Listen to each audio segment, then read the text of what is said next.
Hello guys, welcome back to this channel. In today's video, I'm going to show you how you can lock your home screen on Android mobile phone.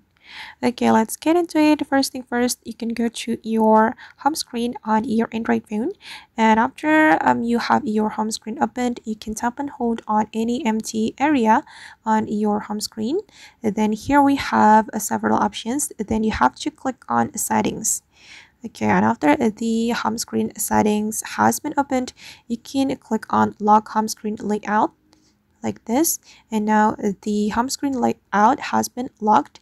Then if you lock your home screen layout, you can prevent items on the home screen from being removed or repositioned. And I'm going to show you. So for example, I'm going to remove this gallery, and as you can see that the home screen layout is locked, so I can't remove this gallery application.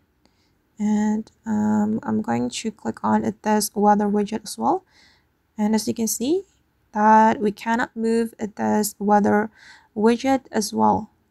Alright guys, and that's how we can lock home screen layout on Android phone. I hope this tutorial will be useful for you. Thank you so much for watching, and see you in the next video.